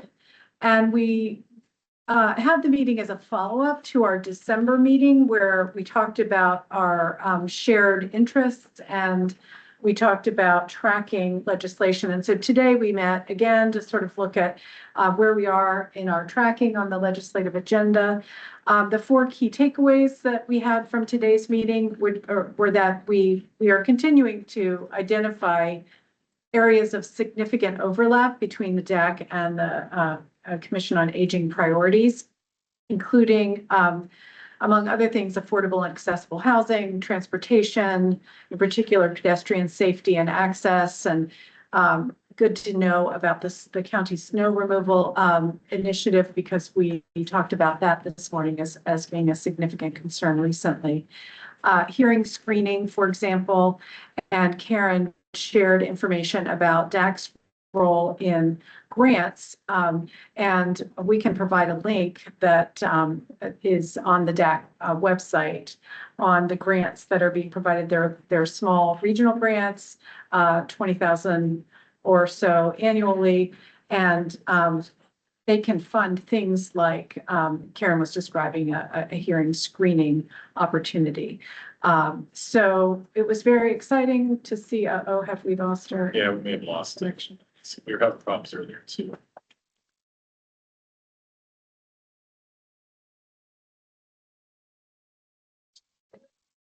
Erica, could you hear us? Karen O'Don, yes. Okay, we'll keep talking. Can you see us? Yes. Okay, we're back. Sorry, we had some Wi-Fi problems. Sorry. Keep going, Karen. Okay, good. I know that was the hook. I needed to stop talking. Yeah. The second thing is the community engagement forum. As you heard from Dustin, Karen will be on a panel. So we're very excited about that collaboration. And DAC, either Karen or another commissioner will be joining for Commission on Aging meetings to stay on track of these overlapping issues. So we're very excited about that. And then we discussed opportunities for shared presentations and resources. And Karen has already shared a couple of resources such as the free courses that are available through the ADA Center on things like general understanding of ADA issues and access and safety. So very excited about the collaboration and look forward to meetings in the future. We have a meeting set for, I think it's February, March 8th or 10th. All right. Thank Great. you. Thank you, Karen. That's great collaboration. Appreciate that. And thank you, Erica, for the comprehensive update. I saw the governor herself talking about the eviction legislation, so I think that's a good sign she might sign it. And so thanks again. Next, we're going to shift to committee and work group updates. First being housing. Michael, do you have any updates? Feel free. I know Audrey said she's not going to be. She's online. But Well, she said she's not going to have any updates, so Okay. I'm shifting over to you. so the big thing is we are having a meeting next Tuesday, the 10th, not this Tuesday. Next Tuesday, we're gonna have a speaker and to cover auxiliary grants for affordable housing. So that's our speaker next Tuesday, the 10th at 3:00. Super. Anything else? All right, thank you. Can I great. just add, it's Terry Lynch. That is Audrey. That's Oh, Audrey, is that you? Yeah, actually, Yeah, it is. sorry, hi. The speaker is going to be Terry Lynch on Tuesday, so. Oh, anybody speaker else is is Lynch. welcome. Okay. Okay, Anyone perfect, thank you. interested, I'm probably going to add a topic or two beyond auxiliary grants, but Okay, what is the date? The 10th. it's Tuesday, the 10th at 3. Great. And thank you for sending your goals. I sent an email in response, so just please take a look and we can let me know if you have any questions. Health and wellness. Here we are. Okay, yeah, I'll give a brief update. We met last, I don't know if it's last, but it's the 22nd or ish, something like that in January. For the snow and ice. I had really good, robust discussion around several of our goals. Let me just give a quick update on a few of those. First of all, I didn't get a chance to acknowledge Linda while she was here, but she's been working hard on identifying, sifting through various options for dental care for low-income individuals, and with the input of committee members, Dustin as well. She has a really nice draft document put together that I know we're sharing with the county, making sure everybody has access to it, but it's kind of in draft phase right now. We're getting feedback from folks, and then we'll finalize that pretty soon, and it'll just be a kind of a working document resource for folks to use. So that's been a nice kind of output of the work of the committee. So that's great. The other piece, we also, one of our goals in our plan is to work on like facilitating smooth discharge, shouldn't even say smooth discharge, but just trying to supplement the process so that individuals, particularly older adults, feel more prepared, perhaps a little more resources at their fingertips. So Kasha has an amazing master level nursing intern or students, who I'm sure, you know, through discussion with Kasha and the committee, put together this beautiful discharge planning guide, front and back, with the goal being, and I don't want to speak for you, but the goal really here is to give this to them when they're admitted. Because at VHC, they're required to, the case managers meet with every patient within 24 hours of them being in the hospital. And so the thought is, well, let's give them this guide with some key questions, some key areas to keep in mind so that they can have that in their head as they're talking with the case manager throughout their stay at the hospital. So right now, and we would do the same thing in Spanish as the Spanish version. So right now, this guy shot it up to James Meehan, who is our vice president of population health. So they're providing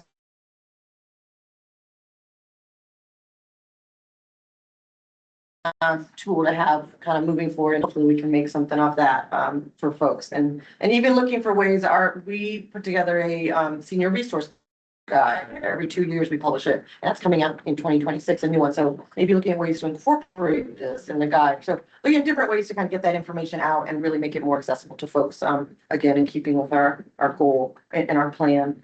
And then the other part I wanted to, do you want me to add anything to that? No? Okay, not very well. Okay. And then the other piece, we've set up presentations at 3 communities, or not communities, senior centers, Arlington Mill, Hunters Park, actually, that is a community, and Langston Brown. And these are the presentations that are 100% in Spanish, talking to older adults about aging and kind of what to think about, questions to ask. Again, resources, really just getting them familiar with topics, areas they may not be familiar with. And I really wanted to reach out actually to Rachel, maybe offline, and see if there's any resources from the county we could set up or bring in for those presentations. I think that would be a great way to kind of support this presentation that we're giving. Again, that's being given by my coworker Blanca, and it's going to be in Spanish, 100% Spanish. So I know we're looking for other, and there's other locations we have in mind to roll it out and open to other suggestions of where to take it, kind of like a little roadshow. Great. Kasha, did you have anything? You looked like you were about to add something or say something. And do we have a question from this side here? I thought I heard something. Yeah, okay. So yeah, well, I want to thank all the committees, but just using you as an example for your leadership, creativity and commitment, because it takes leadership to, translate the age-friendly goals into actionable items like you have done. And also takes leadership and commitment to translate that goal into actual on the ground results. So thank you both and every committee really for getting all that done. And I really look forward to this next 6 months because we got a lot done in the last 6 months. So And the second part, I'm gonna ask you offline about, you've got a number of things on January 26th that you submitted. I just want to make sure to roll it up into our report to the county, just to make sure that they're done. So you just let me know, you got everything done or whatever, but I'll follow up with you on that. So yeah, any questions for our health and wellness folks? Okay, next, we will go to aging equity. Do we have Roland? Are you on the call, Roland? He's on. Yes, I am. Thank you, William. I just want to, first I want to start out by saying we now have a new co-chair, and Carol Lieber has agreed to be pretty much a co-chair of the committee with me. So that's good. We're going to have another person to pretty much work on some of these projects with me. We had a meeting of the committee on January 28th, a virtual meeting, and we were discussing meetings for the remainder of the year. And Dustin, I pretty much have come to a decision on dates. So I will be sending you something, giving you the dates for meetings pretty much for the calendar year. Okay. Thanks, Roland. Yeah, so I should be coming pretty much in the next couple of days. We also got a report from Carlos, who's working on funding for a storytelling project, in which he's working on getting private funding for this particular project. He's working with StoryBridge on it. And so hopefully that's going to lead to something that's going to pretty much happen in the next couple of months. The key is the funding for something like this. We also discussed a senior law day, and I want to thank Rachel for suggesting the BIN app of the Arlington Office of Legal Services of Northern Virginia, because he has agreed to work with us on Senior Law Day. So what I need now are volunteers to help us on this, because this is something that we are going to be working on. That is, we being the members of the committee, we pretty much can't, it's a big project. They've done it in the past.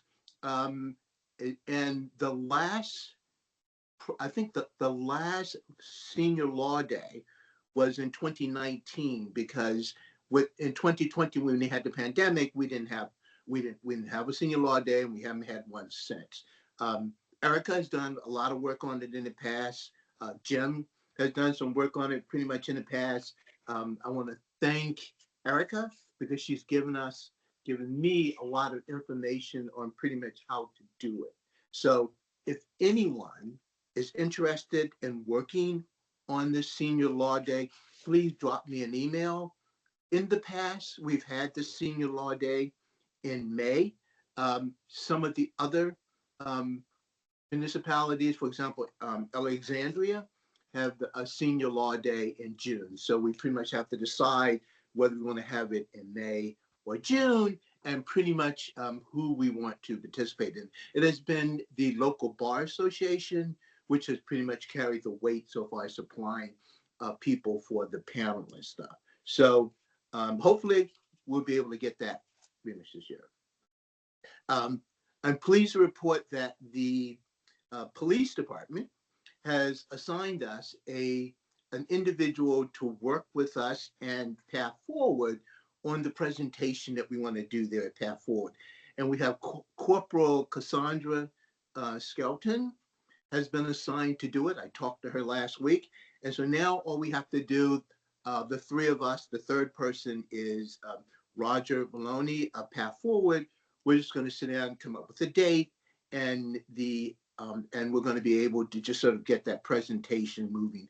I'd like to get it done pretty much as quickly as possible, because that was something we were looking at doing the last fiscal year, but because of everyone's commitments and stuff, we couldn't do it. Now we have the commitments from the police department, and we just have to sit down and come up with a date pretty much to do it. Also, at the meeting, we discussed the age-friendly plan. And I am working with Carol, who is our co-chair, on reviewing that plan. One of the things that we've decided to do is to see if we can sit down and meet with the health and wellness, because in looking at some of their projects, I think they're projects which we can work hand in hand. Certainly when you're looking at things such as outreach, which is one of we have some goals in outreach. And when you look at their goals and pretty much what they want to accomplish, I think the two committees can work together and we can probably get some things done. So I'll be reaching out pretty soon to the two co-chairs of that to set up a meeting to go over some of those things. And that's it, unless Carol wants to add anything. And I noticed that Carlos is there. I don't know whether Carlos wants to add anything about the storytelling.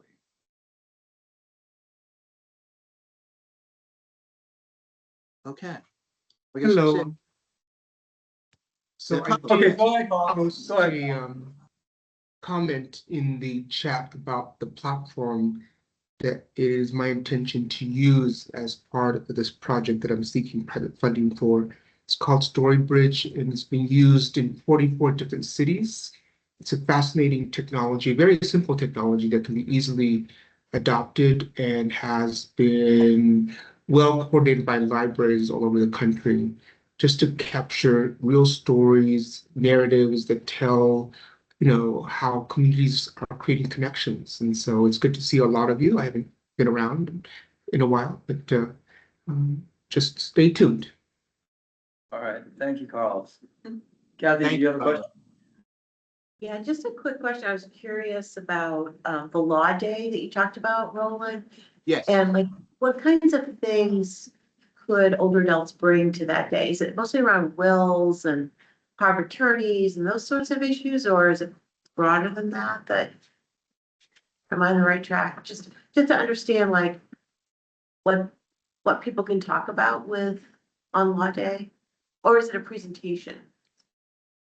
Well, I think that's kind of what we're gonna discuss. For example, in the past, counties, they talked about, and they had lawyers to talk about strategies for like caregiving with dignity and support, navigating pretty much finances, looking at the legal aspects of that for older adults.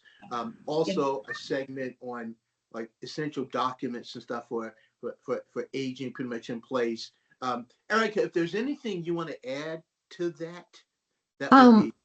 I would just add that in the past, and by the way, Arlington did Senior Law Day for 35 years.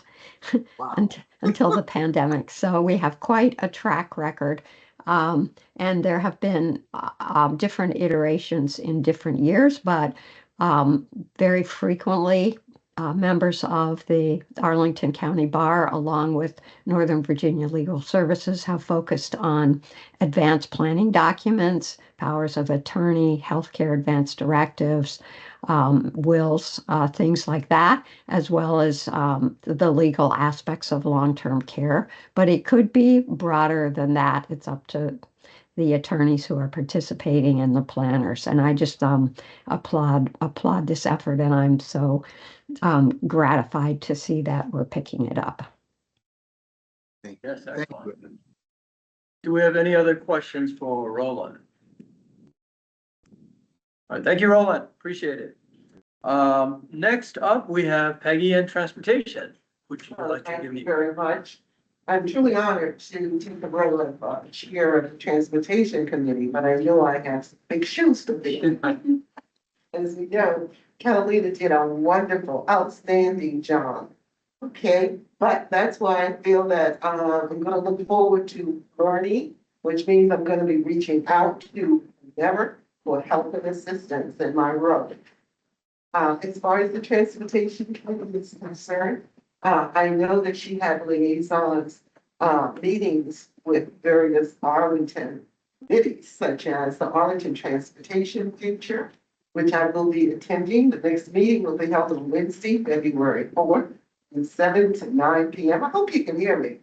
I have a cold and I don't want to spread it. Okay. We appreciate it. Thank you for your patience. Also, Arlington Transportation Future, the next virtual meeting is scheduled for Wednesday, February the 11th, 7 to 9, which I will be in attendance. The Vision Zero External Stakeholders Group, that meeting was January 28th, excuse me. Unfortunately, I wasn't able to attend that, but I did reach out to Ms. Baker, who provided me with an update on the group's current activity. She also forwarded under separate cover a draft Vision Zero action items, which she asked that I share with the Commission on Aging and get their feedback. So this is something that Catalina, you probably have seen a lot of stuff she spent on asking for feedback. And so now I'm going to be doing the same thing. I'm going to send it out. And if you have any questions, let me know. We have to respond by February 27th. And I'm asking that you look at it and respond by February 21st, which will give me some time to consolidate answers. Their next meeting is scheduled for April, but they want this information by the 27th.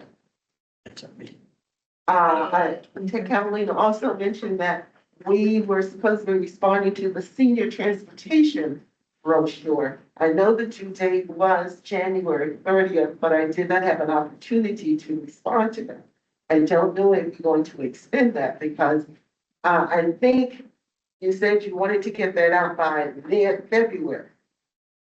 So, are you still accepting comments on that? Yes, Thank you. I'll try to get something to you by end of this week. that'd be helpful. Thanks, Peggy. Yeah, Okay. so, no, Peggy, thank you. The transportation brochure is the brochure that we've promoted. We have it in English and Spanish, been making some updates to it already. So we're still accepting comments. Jessica Vasquez with Parks shared a few with us. But our hope is we can get it finalized very soon so we can send it out for final review, get it translated, and have it available for the community engagement forum on March 16th. Thank you. Yeah, I'd like to see it. Anyone else need a copy? Okay. Michael as well, if you could send the draft to us. Yeah, that'd be great. Okay. I did send some draft 6 months goals of objectives. I know they were over the top, but I told them that. That's great. Constructive feedback. Thank you so that I much. can kind of scale it down a little bit. Sure, yes, thank you so much. Yep, Okay. we can. Do you have any questions? Great. Thank you, Peggy. We'll, we can talk offline about that. So I was thinking like, man, that's a whole lot. So that's great. Thank you so much. Do we have any questions for Peggy? Okay.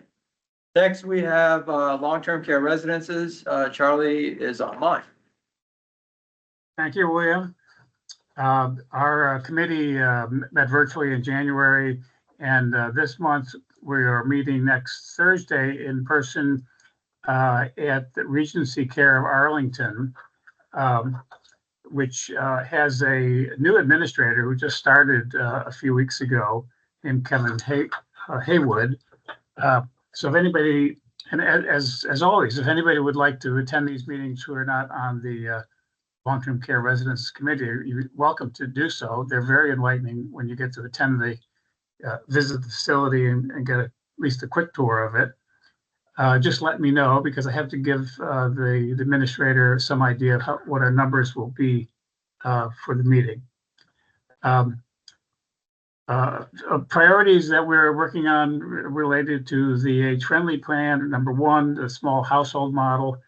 Literally during this meeting, I just sent William a draft of the small household model incentives report that I hope we can begin using in Virginia, because I'd love to get some momentum towards a legislative proposal or two before NVAN begins the next year's process of defining legislation. And we will start with educating both our local officials and state officials on this in the coming months. The second area, community advisory councils, of which we have 3 in Arlington, one at Cherrydale Nursing Home, one at Mary Marshall Assisted Living, and one at the Carlin Independent Living. We have a small working group working on creating a guide for putting together and operating a community advisory council that we hope to have completed in the next a couple months. And finally, on the transparency issue, I think I may have mentioned this last month that we did meet with the ombudsman and have come to a process in which we can get facility-specific information on nursing home complaints over at least a quarterly period. And we were shown what this would look like. I would be happy to share my screen, except that it's not a very clear picture of what I have right now, so that probably won't do any good. But it does give us an idea of complaints and the kind of complaints they are regarding the nursing homes, as well as just living facilities in Arlington. Although, as the caution that always has to be expressed is that these are simply complaints that are closed. It doesn't say whether they were verified as real legitimate complaints or what the resolution was, but it does give you a picture of what what residents and their families are perceiving as issues. It just doesn't verify what the actual issues are. And the Ombudsman program has also been showing us some ways we can tap CMS data for a little bit more in-depth picture, which I am trying to simulate how to do that. It's a complicated data system that the federal government has. So I'm trying to penetrate it. So those are the three areas: small homes, the community advisory councils, and transparency. Oh, I am also collecting some state examples of transparency legislation to see if there is an opportunity for legislative change or regulatory change in Virginia to increase transparency of nursing homes. That's sort of a beginning work in progress. Happy to answer any questions or hear any comments.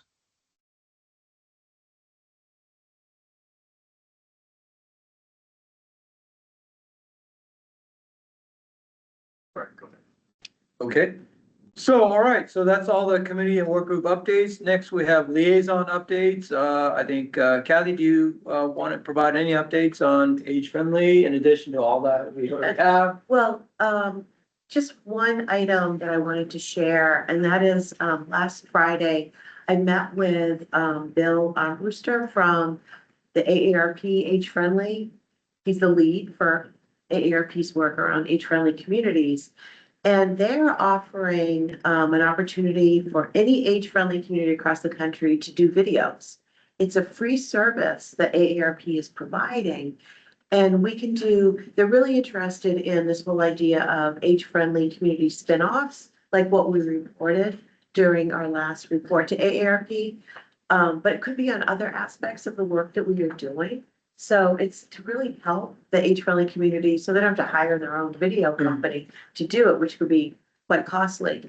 And it's super simple. You do it in front of a computer and you can take, as many takes as you want, if it doesn't come out right, and they will put everything together. These are going to be short videos, basically with 3 sections, sort of, introduction about your age-friendly action plan, about a specific part of the plan that you want to report on, and then the impact of that project. So we thought, I know we talked about the ambassador program, doing a video on that, on the walking school bus perhaps, and maybe others. So, and this is something they'll have ongoing. So we could do a few upfront perhaps on the next couple months, and then whenever we feel like we want to do another, we could do it. And then what they do is they're going to post all these videos on their age-friendly portal. So like the county could link to that. I don't know if that's allowable to the video to showcase kind of what the commission is doing through the age-friendly action plan. Did he give an idea of how long each of these videos are? They want them to be short, so like 5 minutes each. So we would need to script the video ahead of time, of course. Just to make sure that we're in that time frame. But it's a great way to showcase accomplishments of the of our work, and so others might want to replicate it too, so. I would encourage each of the committees to think about that. You've done so much. Just pick one and be a TikTok star, so. Yeah. I don't see Wendy online, but maybe we could follow up with Wendy. Yeah, sure. That's what I was thinking, yeah, and no, Erica, you would love to, you were interested in doing the age-friendly as well, since you were involved in the early days. So maybe it's, Yeah, you know, you and Wendy doing it, or what, you know, whatever, we can figure it all Right. out. just whoever's interested, please get with Kathy and do it. I'll send out a link to everybody about this opportunity.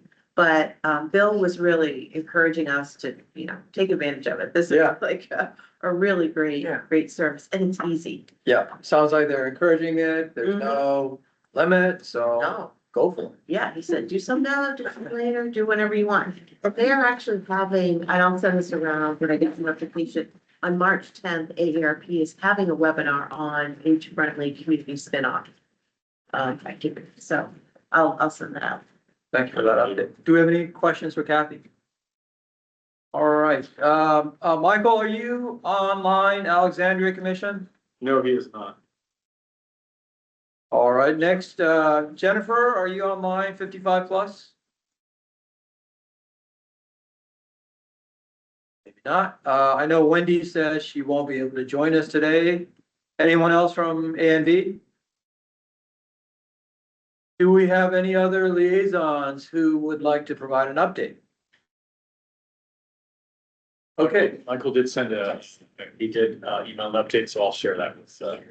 I can just share. go ahead. You have Schuster, it. yeah. Thank you. So Michael Schuster for the Alexandria Commission on Aging. On February 24th, they are scheduled to present the new Alexandria Age-Friendly Plan to the City Council. Then on February 28th, the Alexandria Office on Housing will hold an open house on the proposed Alexandria Master Plan 2040. He included the flyer in the link, and so we can send that out if anyone is interested. And then the AARP Foundation will begin a tax aid clinic starting February 3rd.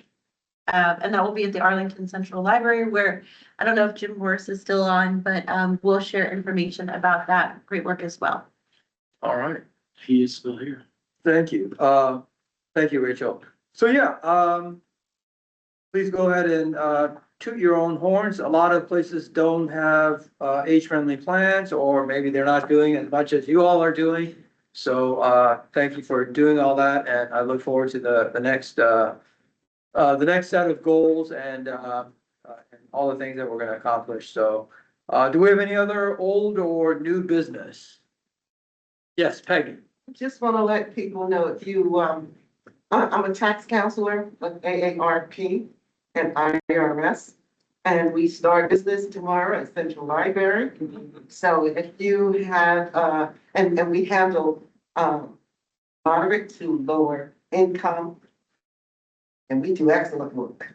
Okay. You do, Peggy. Right on target. Are there any hours they need to go to the The library? hours are from 10 to 5 on Tuesdays, from 10 to 7 on Thursdays. Okay. Tuesdays So and please, Thursdays. just tell people they want free tax services, free, FREE. Free. Out of my job, come to Central Library. Excellent, thank you. Do we have any other announcements? Yes, Brenda. I'm Brenda Carson, I have senior ministry at my church. Lomax. Lomax, Zion Church, and we celebrated our 24th anniversary in January. And I have been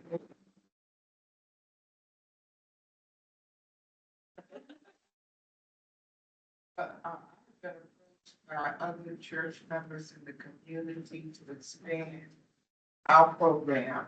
And my minister, Reverend Nelson, and the minister at Macedonia Baptist Church has approached me, and I'm in the process, I had to think about this, but expanding it to the other, there's an association of Black ministers in the county.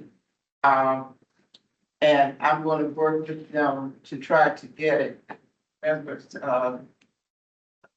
staff from the Agency on Aging has approached me, so I am actively working on that, and I'm just letting you know, I don't know how it's gonna, pan out, but at this point, with, this is just, I'm gonna form a committee, but it says it's for the Black community, but given that the Black community is dwindling, so I am going to try to expand it. And just, you all don't know, but I was a commission member for 9 years, and I started this when I was taking care of my mom. And it's just to give members of our community and their families information that what we have discovered, what you have done here today, people don't know to even respond to address it. And I just told the members of my church that I was going to start it. I thought it was months, and it's been 24 years that they keep coming. That's why I keep doing it. So the need is there, and I'll be seeking your support to expand it. The ministers, I'm thinking that we're going to move it from church to church to get the congregations involved. It's developing, so I just wanted to let you know. Yeah, well, thank you, Brenda, for letting us know. Is this something where each of our committees can make a presentation? That's what when I approached the Agency on Aging before, we had a senior fair. And the county had I had a program with the county, and I had to go to the meeting, and I had to meet with members, the heads of the Agency on Aging, to plan a program. And I told them this provide excellent services, but people don't know. They said, what you gonna do about it? And I said, have a senior fair. And they told me very politely that, you know, my community, that they're not interested in that. I said, let me work on it. In my former life, I was a librarian, a public librarian. And in 1999, whatever, 24 years ago it was,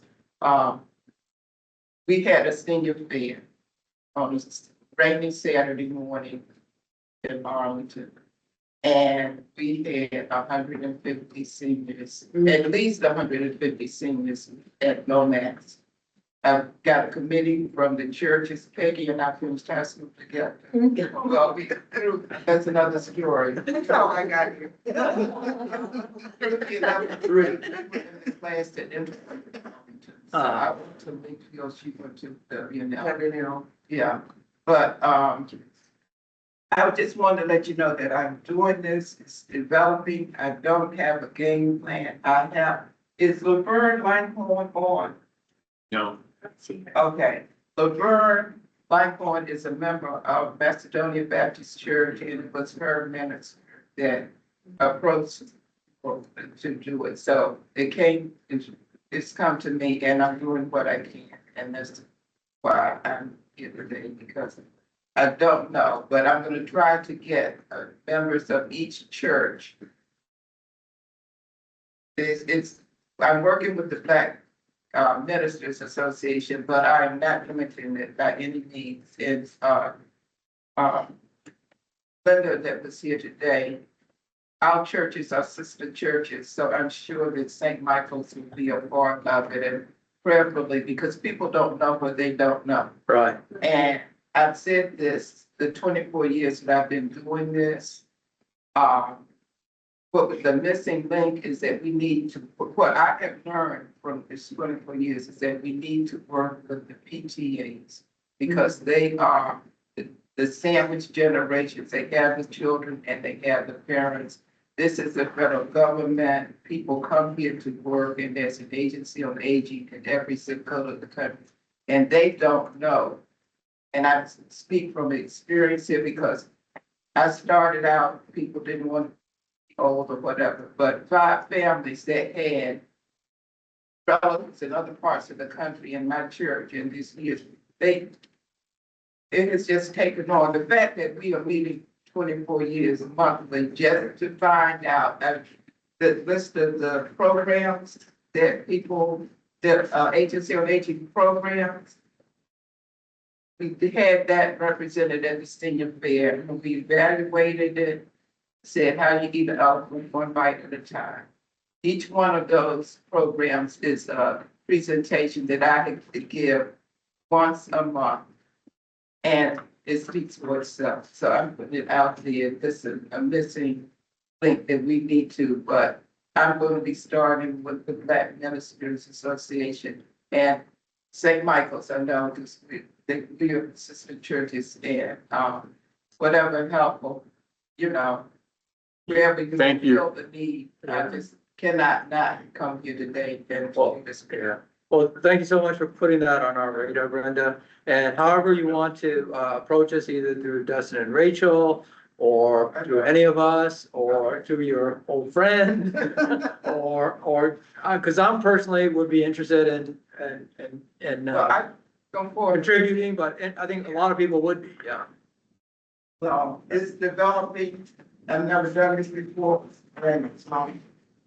But I'm telling you, the missing link in all of this, dissertation, constructive criticism, is getting letting the PTAs know what those programs are in the senior, and the Agency on Aging, those list of programs, that yellow sheet, they need to know that that exists. 5 families there that in our, one girl in our church, they found her mother walking down the highway in North Carolina.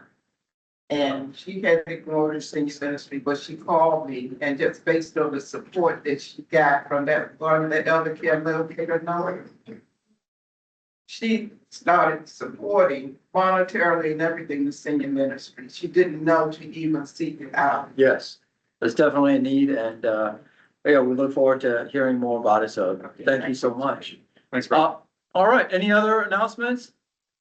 Great, I am going to adjourn meeting. Any second?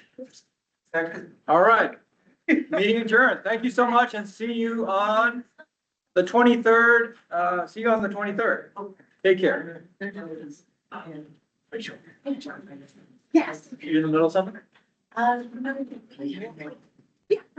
She's got to be.